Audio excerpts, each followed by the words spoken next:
বছর দুই আগের কথা, তখন সাব্বির রহমান রোম্মান তেমন কোনো দল পাচ্ছেন না, তেমন কোনো খেলার মধ্যে নাই। ওই হুটহাট করে বিপিএল এ একটা দুটো ম্যাচ পান, এছাড়া প্রায় খেলাই পান না। অলমোস্ট ১.৫ বছর সাব্বির কোনো খেলার ভিতরে ছিলেন না। ওই সময়টায় চেষ্টা করতেছিলেন ইংল্যান্ডে যাওয়ার, পরে যেটা যেতে পারছেন গিয়ে মাইনর কাউন্টি খেলার। এছাড়া মূলত ক্রিকেটে নিজেকে তৈরি রাখার জন্য রাজশাহী স্টেডিয়ামে বিচিত্র সব প্র্যাকটিস করতেন। এই বিচিত্র প্র্যাকটিসের মধ্যে ছিল পুরনো ব্যাট কিনে সেটা দিয়ে ব্যাটিং করা, ব্যবহৃত বল দিয়ে, ভেজা বল দিয়ে ব্যাটিং করা, নানা রকম ব্যাপার স্যাপার ছিল। তো এগুলো জানতে পেরে আমি সাব্বিরকে একদিন ফোন দিলাম, ফোন দিয়ে বললাম, এই যে এত কষ্ট করতেছেন, এখনো খেলার জন্য চেষ্টা করতেছেন, কোথায় ইংল্যান্ডে মাইনর খেলতে যেতে চাচ্ছেন, মাঠে একা একা বসে এরকম কষ্ট করেন, এটার অর্থটা কি? এখনো কি জাতীয় দলের স্বপ্ন দেখেন? তো সে খুব অর্থবহ একটা কথা বলছিল যে, দাদা, স্বপ্ন দেখি বলে বেঁচে আছি। আমরা ক্রিকেটাররা আসলে ওই জাতীয় দলের স্বপ্নটা দেখি বলে খেলা চালায় যাই, জাতীয় দলের স্বপ্নটা দেখি বলে বেঁচে থাকি। তো আজকে বলতে পারি যে সাব্বির রহমান রোম্মান আসলেই বেঁচে আছে। আজকে টপ এন্ড টি-20তে নিউজিল্যান্ড এই দলের বিপক্ষে আরেকটা ম্যাচ উইনিং ইনিংস খেলছে সে। এটা এই টুর্নামেন্টের তার দ্বিতীয় 50 এবং খুবই জোরো একটা 50। 36 বলে 62 রানের একটা ইনিংস খেলছে গত 2-2.5 বছর ধরে সাব্বির রহমান রোমান টি-20তে।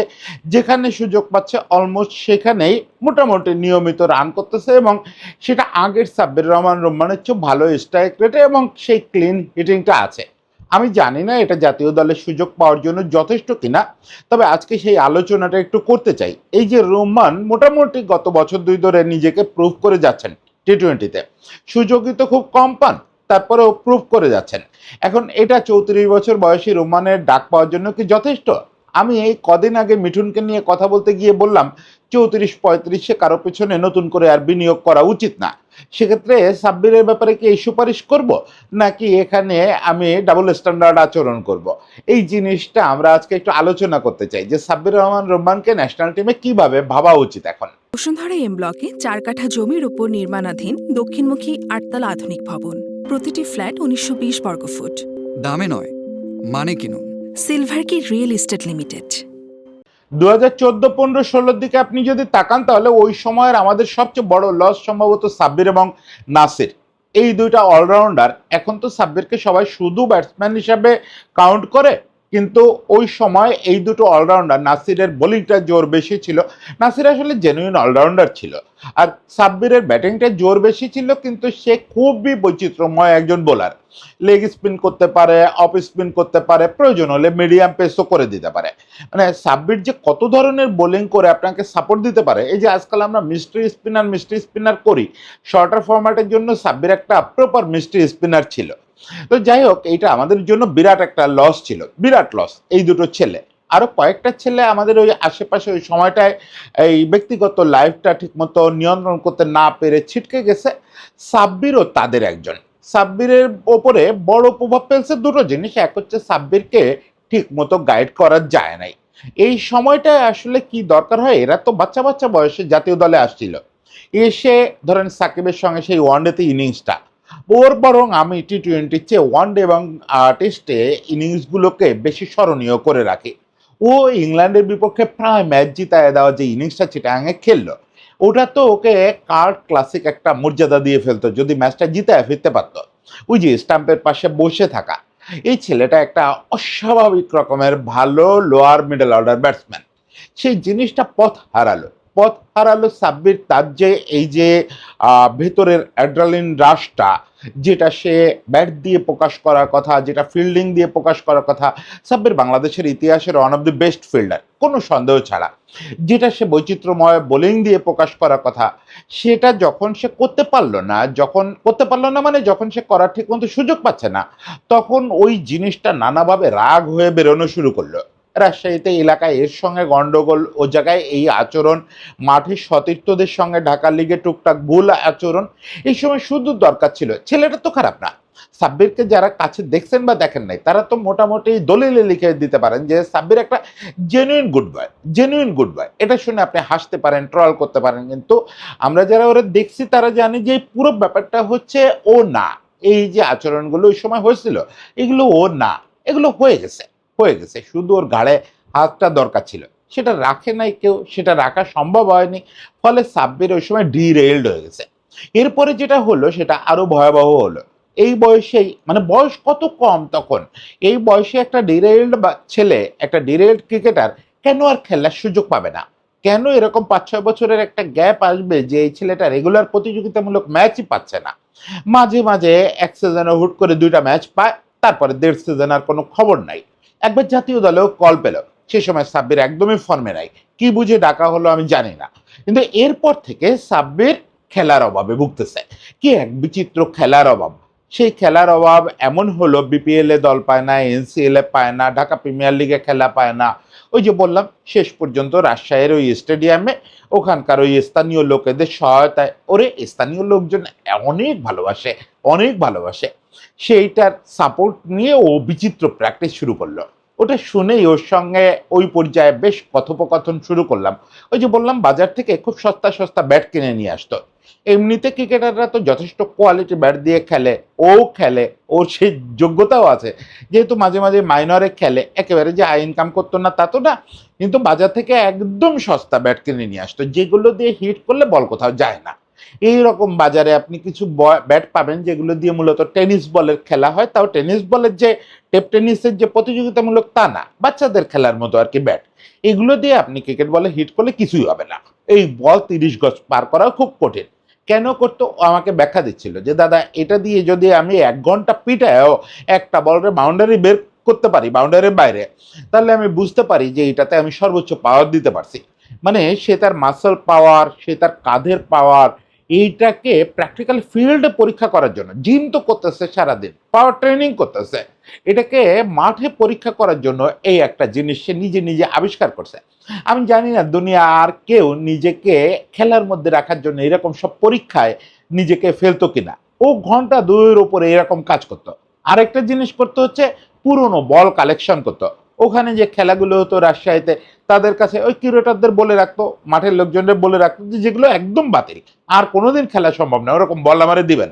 ওই বলগুলো দিয়ে, ওই বাজে ব্যাট দিয়ে খেলতো, যে কত দূর পাঠাইতে পারি এই বলটারে আমি, এই বাজে ব্যাট দিয়ে ওই বাজে বল। এমনিতেই ওই বল তো আর খেললে কোথাও, ওই বল ভালো ব্যাট দিয়ে মারলেও যাবে না, ওই বল অলরেডি তার যে আয়ু সেটা হারায় ফেলছে, এবার ওইটা দিয়ে চেষ্টা করতো।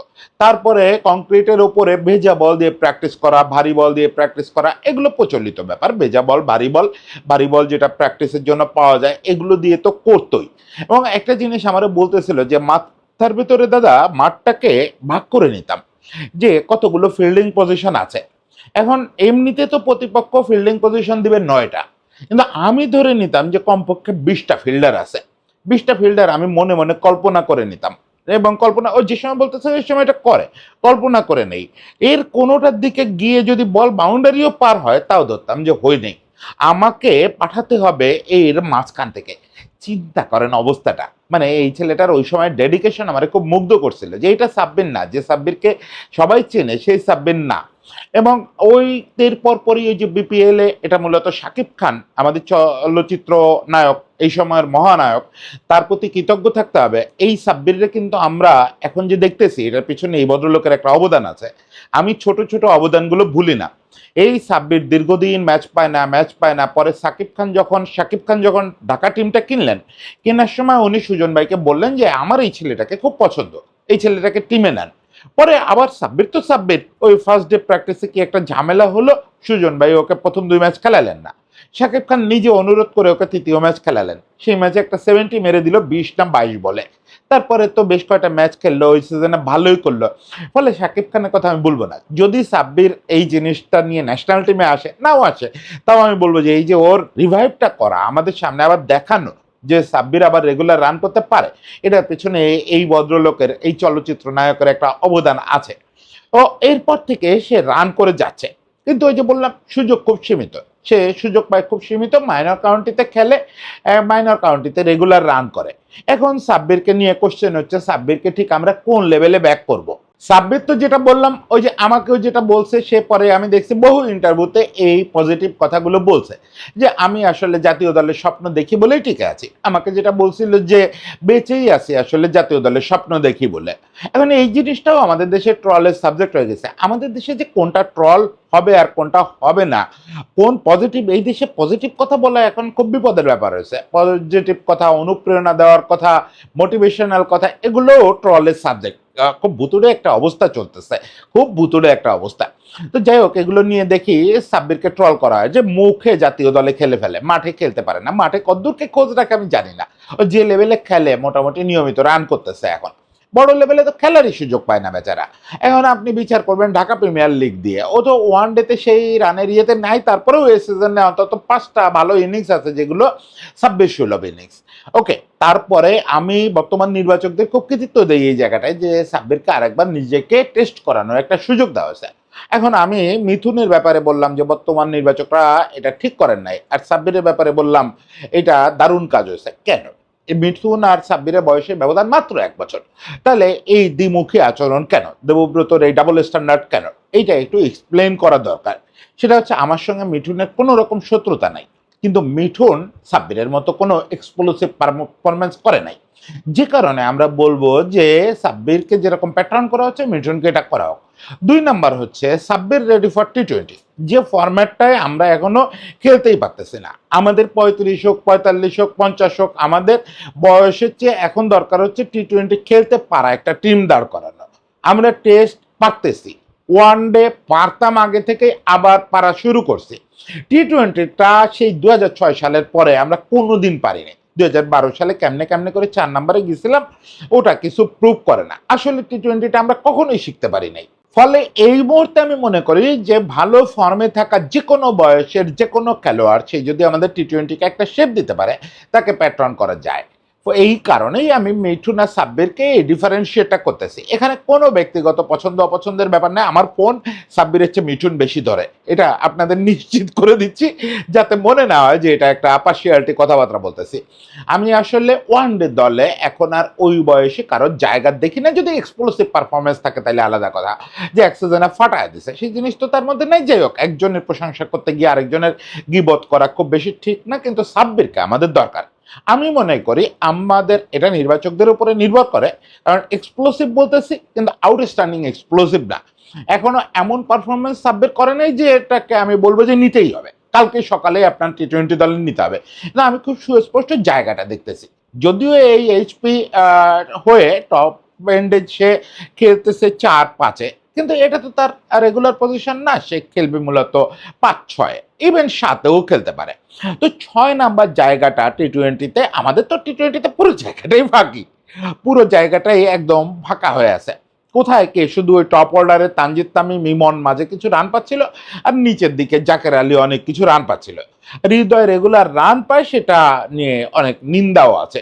যাই হোক, সেগুলো আলাদা ব্যাপার, কিন্তু আমাদের 6-এর দিকে একটা প্রপার ক্লিন হিটার দরকার, এবং সেই হিটারটা এমন হইতে হবে যে আপনাকে আবার 1 ওভার 2 ওভার বোলিং সাপোর্টটা দিতে পারবে। সেই জায়গাটায় আমাদের অবশ্যই প্রথম পছন্দ শামীম। শামীমকে লিটন অনেক ব্যাকও করতেছে, শামীম অনেকদিন ধরে আসেও দলের সঙ্গে, আবার ফিরে আসার পরে দুর্দান্তভাবে ফিরে আসে। আমার প্রত্যেকটা প্রত্যাবর্তনের গল্পই ভালো লাগে, কিন্তু শামীম কেন যেন প্রত্যাশাটা পূরণ করতে পারতেছে না, up to the mark perform করতে পারতেছে না। এই এইচপিতে একটা, এই টপ এন্ডে একটা 50 পাইছে, বাকিগুলোতে তার অ্যাপ্রোচ, আমি তো আর পুরো ম্যাচ লাইভ দেখি না, যদিও বিসিবি লিঙ্ক দেয়, দেখার সুযোগ থাকে, কিন্তু পুরো ম্যাচ লাইভ দেখা হয় না। কিন্তু যেটুকু দেখি তাতে শামীমের অ্যাপ্রোচ আমি বেশ হতাশ। তাকে এখনই দল থেকে ছেটে ফেলতে হবে তা না, কিন্তু ওই শামীমের জায়গাটা মূলত এখন সাব্বিরকে দিয়ে বরং বেটার এক্সপেরিমেন্ট করার সুযোগ আছে।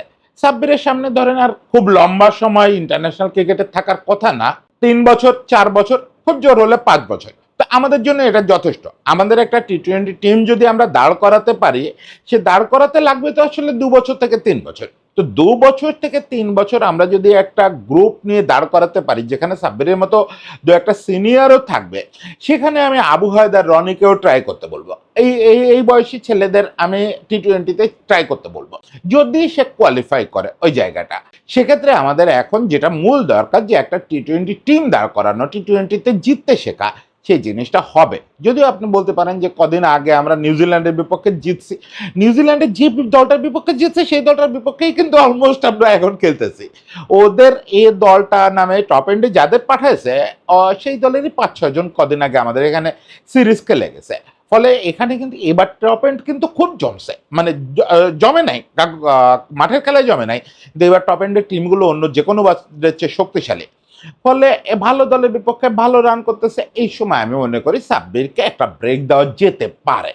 আমি পুশ করতেছি না, আরো একটু দেখতে চাই, আরো একটু দেখতে চাই, আরো দু একটা বিস্ফোরক ইনিংস দেখতে চাই, তাহলে আরো পুশ করা যাবে। আর না হলে নির্বাচকরা যদি মনে করেন যে okay let's gamble for it, তাহলে আমরা সেটাকে সমর্থন দেব। আমি সাব্বিরের এটুকু পক্ষে থাকবো।